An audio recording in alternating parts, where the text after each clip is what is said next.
月11日，山东舰航母编队穿越巴士海峡，进入西太平洋，一路南下直扑美军关岛基地。73年前，美国5星上将麦克阿瑟携来特湾海战的胜利余威，一路北上。1950年9月15日，他导演了史上仅次于诺曼底登陆的仁川登陆。这场豪赌式的2栖登陆战打得朝鲜军队一溃千里，并把战线迅速推进至鸭绿江边。麦克阿瑟狂妄地叫嚣：“中国军队是亚洲的乌合之众，只要中国人参战，我将让只靠步枪作战的中国人尸横遍野。”坦率地说，我是多么盼望中国参战啊！今年是朝鲜半岛停战70周年。以麦克阿瑟为精神偶像的美国印太司令部司令阿奎利诺，派遣以美利坚号领衔的2栖登陆戒备群参加黄海军演，颇有一种向当年仁川登陆致敬的政治意味。黄海历来是中国国防的命门，也是中国近代海权的软肋。黄海一直被视作中国的大半个内海，毗邻京津核心地带，属北部战区和中部战区防御的重中之重。解放军旋即在黄海进行一场为期4天的大规模实战演习，东海舰队和北海舰队同时两路夹击，山东舰航母编队直插关岛，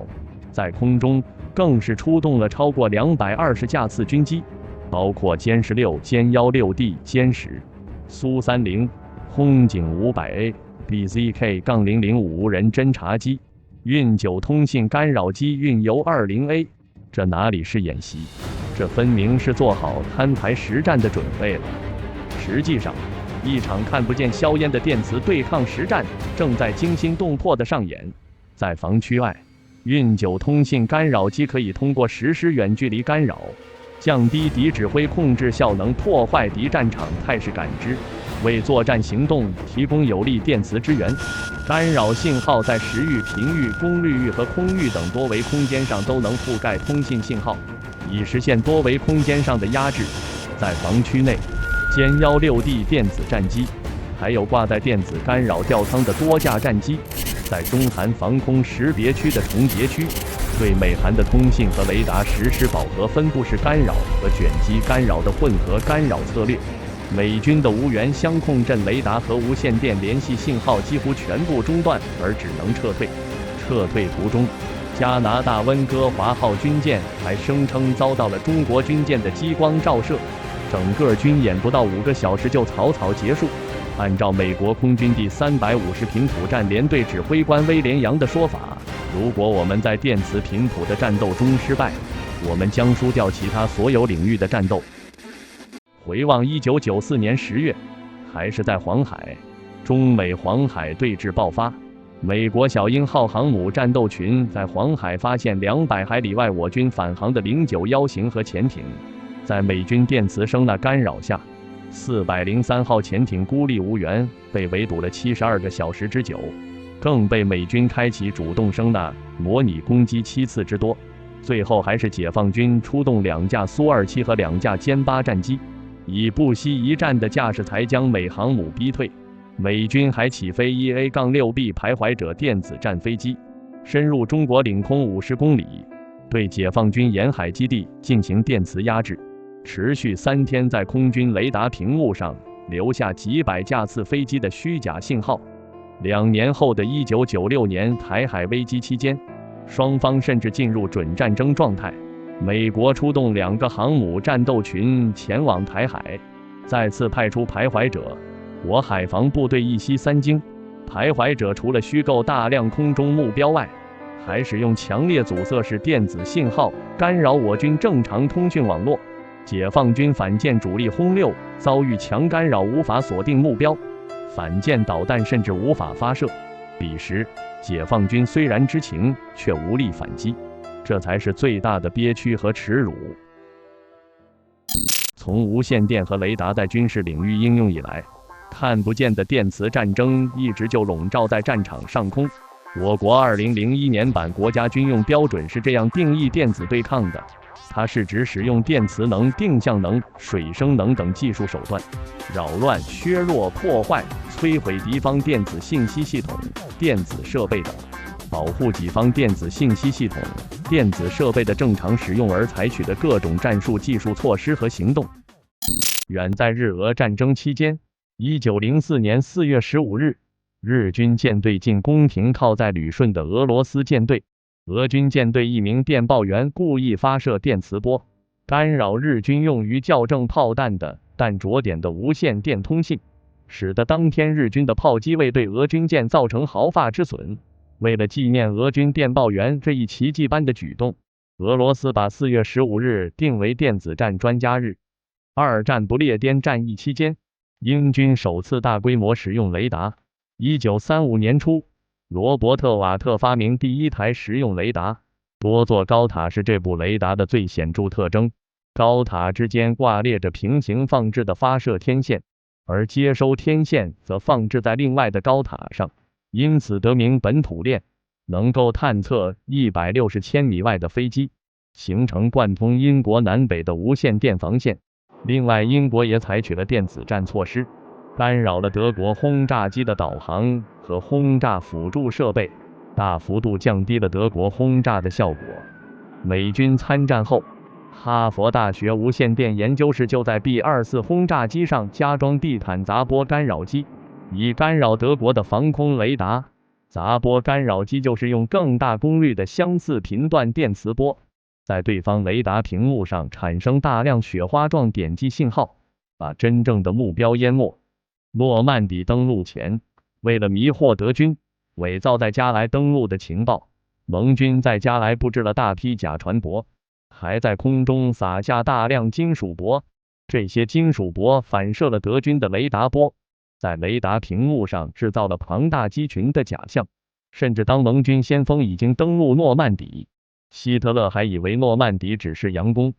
虽然电子战从二战就诞生，但是大规模应用到高烈度战争中却是因为苏联的萨姆地空导弹。越南战争中，越军发射了6800多枚萨姆2导弹，击落了美军1160多架飞机。在亚洲的另一端，1973年的赎罪日战争也凸显了战机对萨姆的脆弱性。以色列空军在18天内损失了109架战机，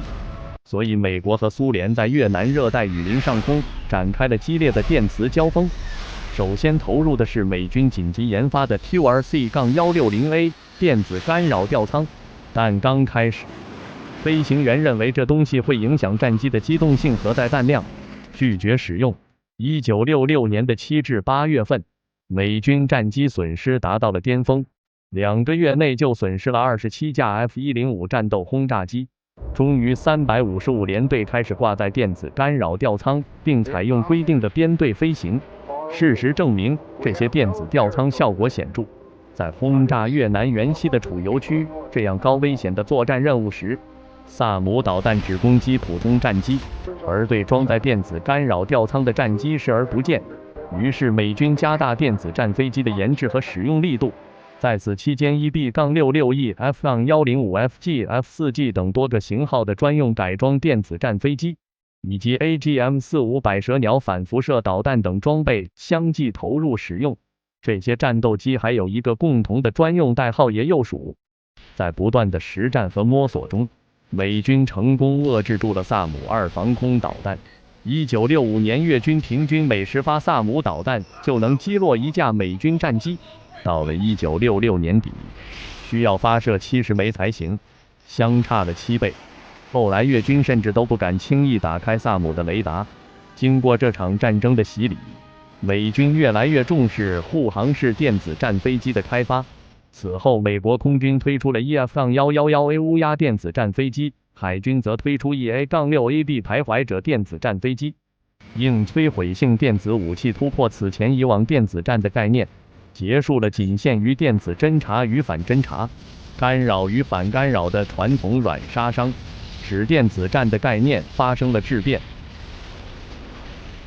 到了第5次中东战争1982年6月，以色列空袭贝卡谷的战役更是一场经典的电子战。以色列通过短短6分钟的攻击，就彻底摧毁了叙利亚和苏联苦心经营10年、耗资20亿美元的19个萨姆导弹阵地。6月9日13时40分许，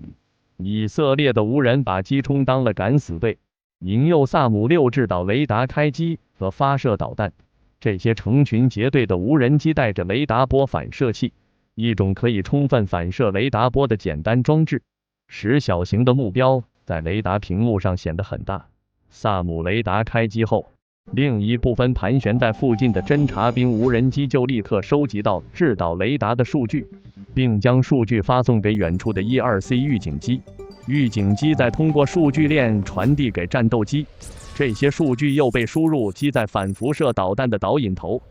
13时50分许，波音707电子战机、CH-53电战直升机依据之前掌握的以及无人机实时传送的萨姆导弹电磁信号，有的放矢开展干扰，致使叙利亚雷达和指挥通信基本瘫痪。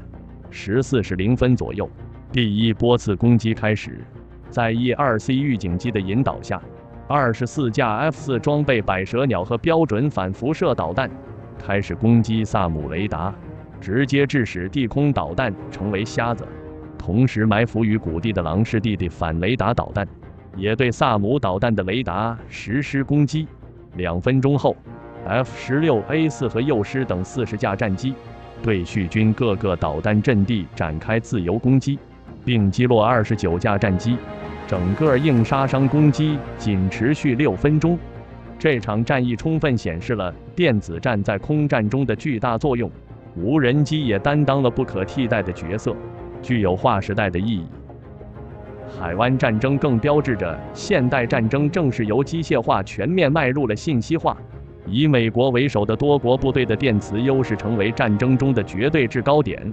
美军在开战前的5天中实施了白雪电子战行动 ，EF-111A、EA-6B 和 EC-130H 率先起飞，对伊拉克防空体系来了一次前所未有的电子轰炸，直接将该国的雷达网、通讯系统、防空系统全部瘫痪。而后 F-4G 挂上反辐射导弹，进行了第2波次的防空阵地打击，发射了600多枚反辐射导弹，摧毁了伊拉克90%的预警雷达和地空导弹制导雷达。2轮软硬攻击之后，伊拉克军队瞬间成为了瞎子和聋子，得以让美军在短短的41天就结束了战争。多国部队在海湾战争中的胜利，雄辩地证明没有制电磁权能力就没有制空权。恰当运用电磁战术，还能出奇制胜。2011年，伊朗军方使用 GPS 干扰技术发射假信号，让美军无人机依照假信号的导引，最终降落在伊朗境内，成功俘虏了美军 RQ-170 隐形无人侦察机。电磁频谱已经弥漫整个战场。随着战争形态演进、作战环境变化和新技术发展，电磁频谱由战场信息获取、传输的重要载体，已经演变为记录海空天网之后的新制作战域。在电磁频谱战中落败的一方，将出现预警探测系统致盲、指挥通信中断、导航定位错误、敌我识别混乱、精确制导武器失灵。电磁战的幽灵之手已经牢牢掌控战场制胜命门。电磁干扰是电磁战软杀伤的重要手段。电磁干扰的工作原理很简单，就是循着辐射源顺藤摸瓜，有的放矢，以其人之道还治其人之身。但是真正实施起来却极为不易。看下雷达的发展就能一窥端倪。雷达的基本原理于1873年即已确立。英国科学家麦克斯韦推导了优雅伟大的麦克斯韦方程组，统一了电磁和光。仅通过4个方程描述了经典电磁学的一切。1887年，德国物理学家赫兹在实验室产生了电磁波，他奠定了电磁波在应用中的所有可能性，决定了人类必将迈入无线信息时代。1940年，英国物理学家布特荷兰道尔发明了大功率的真空多腔磁控管，使得雷达进入微波时代。另外，磁控管也解决了雷达工作频率提高后的功率放大难题，雷达终于得以小型化。同时，另一重要元件电子收发开关的发明，使得雷达不再需要分支的2个天线，将接收和发射的天线合二为一，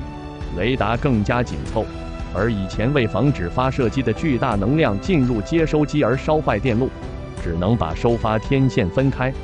随后，雷达天线形式由多个天线阵子与鼓状的八目天线阵列像锅状的抛物面反射天线进化。抛物面天线的波束宽度要比八目天线窄很多，这样功率相对小一些的发射机也能让电波定向传得更远。早期雷达使用固定频率，开启后易被敌方发现。2战期间，作曲家乔治·安塞尔和本来学习通信技术的演员海蒂·拉玛合作发明了一种不断变换频率的展频技术，后来被用在雷达上，使得敌方难以侦察雷达的频率。这项通信技术也是今天移动通信 CDMA 的前身。而现代相控阵雷达其实早在1905年就由德国物理学家布劳恩发明，他与电报发明者意大利工程师马可尼一起获得1909年诺贝尔物理学奖。为了解决电磁波的定向传输，避免损耗，布劳恩设计的天线阵系统包含3根垂直单极天线，分别放置于等边三角形的3个顶点处，两相距1/4波长。通过控制输入信号的相位，就可以实现3根天线发出的信号在3个方向上的相位叠加，从而动态实现3个方向的定向发射。随着电子技术和计算机的发展，可以实现成千上万雷达阵列的灵活相位控制，这便是现代相控阵雷达。相控阵雷达就像昆虫复眼，复眼由成千上万只6边形的小眼睛紧密排列组合而成，每只小眼睛又都自成体系。早期雷达的主要功能是测距和测角，目标可以被视为点目标，而当要精确测量物体的形态时，目标就不能被视作点目标。于是出现了使用运动雷达进行多点成像的合成孔径技术，以及使用固定雷达对运动物体进行成像的逆合成孔径雷达。对雷达的电磁干扰，就是通过发出大功率噪声或者模拟敌方雷达回波，影响敌方雷达的接收回波特性，降低敌方雷达工作效能，使其不能正常工作。雷达干扰效能的影响因子繁多，但任何有效干扰必须满足4个基本条件。干扰信号必须对准雷达的工作频率，使敌方雷达接收机能够接收到干扰信号。干扰天线主波束要对准敌方雷达，且干扰信号功率必须足够大，使雷达显示器上的干扰信号淹没真实目标。干扰信号发射的时间要合适。最后就是必须选择合适的干扰信号的幅度、相位等调制方式。为了满足电磁干扰的基本条件，首先要通过机载侦察接收机等设备，对作战区域电磁环境进行侦察、分析和识别，分选出需要干扰的目标信号，并对其辐射源测向定位并上报。现代军事通信和雷达集成了高速跳频、突发通信、复杂调制和复杂编码等技术。其他诸如非视距震颤、旁伴侦察、波径衰落等都将会对电磁侦察造成影响。因此，如何在复杂的电磁环境中实现多种复杂类型的信号侦察是巨大的难题。然后，系统根据各个目标的威胁等级分配电磁干扰资源，对目标信号进行采集、调制，按需产生不同样式的干扰信号。最后，系统将这些干扰信号送到发射机放大后，通过天线向目标辐射出去，从而达到干扰目的。这一过程环环相扣，缺一不可。但最基本和关键的是对目标电磁信号的侦察、分析与识别。只有如此，才能在知彼的基础上，运用多种方式布设对敌方相关感知系统的迷魂阵。多年来，雷达的抗干扰技术与能力一直在提升。另外，军用无线通信的信号又不同于雷达，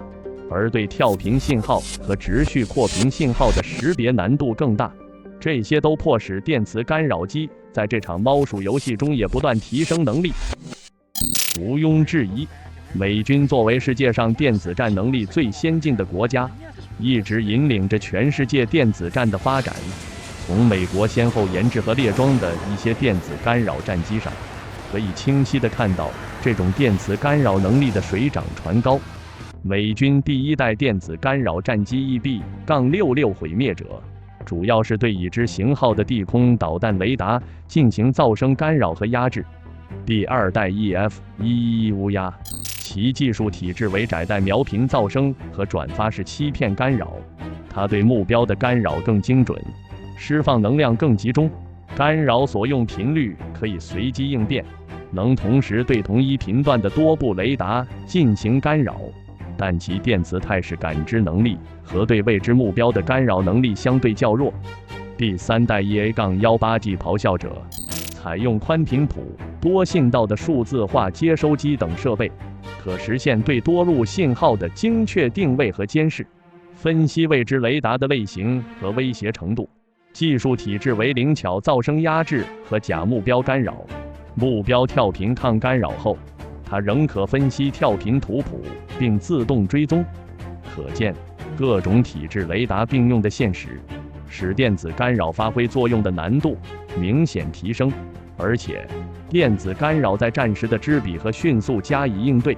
很大程度上依赖平时对相关数据的侦收、分析与大量积累。要高效达成电磁迷魂的目的，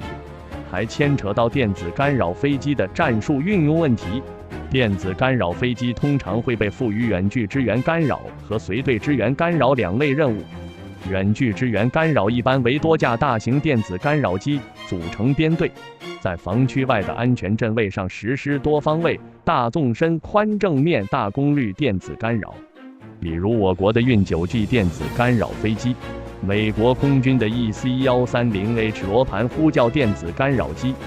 随队支援干扰是指电子干扰飞机伴随着攻击机群深入防区，飞临敌目标区附近，释放噪声干扰、欺骗干扰，压制敌防空雷达，掩护攻击机群实施进攻。由攻击机或战斗机改装而来的电子进攻飞机，可以更加灵活地遂行随队支援干扰任务。比如我国的歼16D、歼15D，美国 EA-6B 徘徊者。徘徊者过去是美军电子攻击的绝对主力，由诺斯洛普格鲁曼公司制造，1971年服役。虽然圆胖大头看上去可笑，但却是美军的开路先锋。2009年，波音研发的 EA-18G 咆哮者代替已经服役近50年的徘徊者，正式进入美国海军服役。有着张扬名号的咆哮者在服役之初显得极其低调，但捧红他的不是敌人，而是美国空军引以为傲的 F-22猛禽。2009年在美国内利斯空军基地举行的红旗军演中，首次参战的咆哮者给不可一世的 F-22上了一堂充满耻辱的现代电子战教育课，这也是公开报道中 F-22的唯一败绩。通过 ANALQ-99 干扰吊舱，咆哮者可以严重降低 F-22的 ANAPG-770源相控阵雷达的性能。F-22机在雷达开机的瞬间，咆哮者可以分析 F-22相控阵雷达的跳频图谱，自动追踪其发射频率。长基线干涉仪迅速测算出了 F-22机在雷达的具体方位，抓住转瞬即逝的窗口期。咆哮者发射了 AGM-88D 哈姆高速反辐射导弹。AGM-88D 的导引头频率覆盖范围达到 0.8 至20 GHz， 包括了绝大多数雷达的工作频率。导引头信号处理能力强悍，可以对付具有频率节变等复杂信号的雷达，同时还采用 GPS 等多种复合制导，大幅度提高使用灵活性。即使目标关闭雷达，导弹也会采用其他制导模式飞向预定目标。而咆哮者自身的抗干扰能力非常出色，作为电子战飞机，首先自己要经得起电磁干扰的考验。美军吹嘘道，除非在咆哮者附近引爆核弹，实在想不出还有什么方法可以干扰到它。1996年台海危机之后，我军便极为重视电磁战。到了2015年，中国人民解放军战略支援部队就独立为一支新的军种，包括情报侦察、卫星管理、电子对抗、网络攻防、心理战5大领域，是技术最先进的看不见硝烟的作战部队。在电磁防御方面，无论是空机、陆基和海基有源相控阵雷达体系，都采用了多种不同波段雷达组合工作的方式，形成多频段探测体系，比单一频段的雷达更抗干扰。比如055驱逐舰的有源相控阵雷达，采用 X 波段和 S 波段组合的目前最先进的双波段相控阵体制，其还可以通过自适应来抑制噪声压制干扰。先通过学习雷达接收机接收到的干扰数据，然后在干扰方向形成零点，易于实现自适应旁伴抑制，从而自适应抗各种干扰。针对咆哮者电子战机的复杂干扰，比如密集性的欺骗干扰、运动干扰、快变换的间隙式干扰等，有源相控阵雷达可以采用更加智能的抗干扰模式，比如首先通过空间谱估计技术来实现干扰元数和方位的估计，然后利用模拟信号构造干扰的数据斜方差矩阵，再通过自适应方法计算得到自适应的旁伴相消全矢量，从而形成宽零点和深零线的自适应方向图，实现对复杂干扰的抑制。防区外电子侦察和对抗方面，基于运9先进的中型运输机平台，衍生出多型新锐特种电子战飞机，包括运9 JB 电子情报侦察机、高星12电子侦察机、运9 XZ 心理战飞机、运9G 电子干扰机等等。据外媒推测，运9G 电子干扰机甚至能够对有源相控阵雷达进行干扰，能将极具巨大能量的干扰波定向投送给目标雷达，使之产生烧穿效应，还能以分时多任务方式同时干扰多个方向上的雷达。防区内电子进攻方面，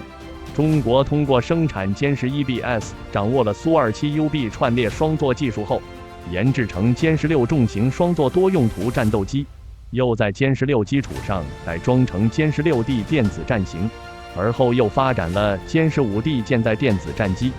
歼十6D 保留了歼十6的有源相控阵雷达、数字化航电系统和霹雳15空导弹挂载能力，取消了航炮和光电探测系统，翼间安装了固定电子战吊舱，安装有长短多基线干涉仪，机载发电、用电以及散热系统全面升级，以满足大型电子战设备长时间运行对能量和散热的要求。歼十6D 配备 RKZ-930 系列吊舱，吊舱长度超过 3.5 米，发射功率接近100千瓦。机翼从外到内挂载着 RKZ-930-22 与 RKZ-930-10 吊舱，机腹下方则左右挂载 RKZ-930-31 和 RKZ-930-32 吊舱，可以覆盖 0.05 至20 GHz 的范围。该系列吊舱与美国下一代电子干扰吊舱的设计理念相同，即在常见的低频和高频频段外，额外加入中频段，使其真正实现对所有频段的有效干扰。歼十6D 拥有内置的侦察分系统、主动干扰分系统、集群防护分系统、宽频无线电信号精确存储模块及多核计算机分系统，兼顾3种航空电磁频谱作战模式，即无线电侦察模式、航空集群防护的主动干扰模式以及进攻性主动干扰模式。具备这种全频段压制能力的歼十6D 电子战攻击机简直就是空中魔法师，一方面能在机群周围形成反火控雷达防护罩、致盲敌雷达系统，诱使敌制导武器飞向仿真目标，相当于10几方战机在雷达上隐身；另一方面，能对雷达系统、防空反导系统和空中预警机实施主动无线电干扰，掩护机群作战，可使非隐身战机在高威胁战场环境里的生存率提高25至30倍。另外，据外媒推测，歼 16D 和咆哮者一样，具备更高级的自适应通信干扰能力，即扫描敌方的无线语音乃至数据链信号，从而可以欺骗、干扰、压制敌方数据链系统。而反观咆哮者，其设计定型的年代较早，很多技术和机载设备具有试验探索性质，机体发电量不足，以至于带不动大功率的高耗电电子战设备。美军只好给 ALQ-99F 电子战吊舱前端安装风力辅助发电机，让电子战吊舱自己解决一部分供电问题。但如此一来，辅助电机又会挤占宝贵的吊舱空间，所以咆哮者干扰作用距离为160公里。歼 16D 由于配套更高功率的供电系统，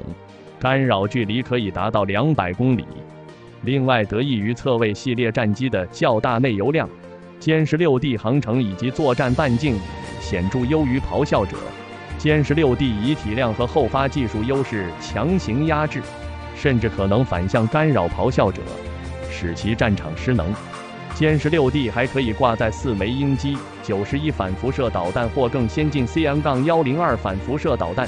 鹰击91反辐射导弹是中国和俄罗斯联合研发的 KH-31P 导弹改进型，被动雷达导引头却是远远走在俄罗斯前面，用单个国产宽频谱被动雷达导引头替代 KH-31P 的3个频段需要更换3个导引头的落后设计。歼 16D 挂载霹雳15空导弹将更有杀伤力。基于灵敏的被动探测技术，以定位敌机的雷达方位，通过双向数据链引导霹雳15实现超视距静默攻击。如果 F-22胆敢在歼 16D 的感知范围内打开搜索雷达，迎接它的将是一发霹雳15。歼 16D 也可以把数据共享给其他伴飞的雷达静默战机，几乎就是一架防区内的预警机，战术价值可想而知。所以一架歼 16D 即使造价超过6亿，甚至比歼20还要贵，也可以说是物超所值。而重视电子战的美军，咆哮者服役数量达到172架之多，也完全在情理之中。歼 16D 电子战机服役以后，已经和美军的咆哮者进行了正面实战交锋。2022年8月，佩洛西不顾中方坚决反对，执意访台。中美在台海附近空域交手，我055驱逐舰歼 16D 电子战飞机严阵以待，055型驱逐舰更是以雷达锁定佩洛西乘坐的 C-40 专机。驻日美军紧急起飞了8架 F-15战斗机赴台海附近空域，美国海军里根号航母也出动了咆哮者。咆哮者在携带副油箱的情况下，只能携带2个电子干扰吊舱，可以覆盖10个波段，最多同时干扰4部雷达，属于老式瞄准式干扰机，使用10分干扰方式。这种干扰能力对055的 HLJG-346B 有源相控阵体制雷达非常捉襟见肘。有源相控阵雷达可以快捷转换波数和灵活切换发射频率，航伴可以小于-40 dB。相控阵雷达可以独立控制每个 TR 单元，天线方向图和波束指向变得难以预测。咆哮者的 ALQ-218 接收吊舱也难以跟上055相控阵雷达的节变频速度。ALQ-99 吊舱只能进行远距离干扰，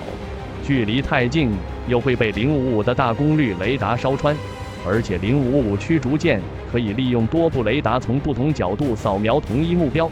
一部雷达受到干扰不会影响整个防空体系。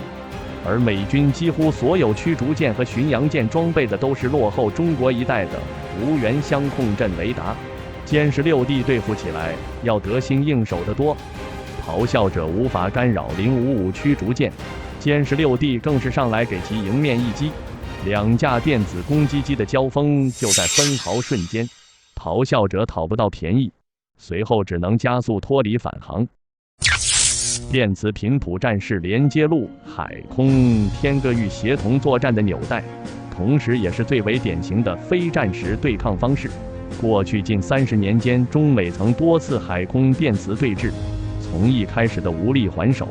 到现在与美互有来往，甚至略占上风。面对强敌，亮剑精神已经是我军一种无可置疑的强大意志。面对强敌，能够不战而屈人之兵，更是善之善也。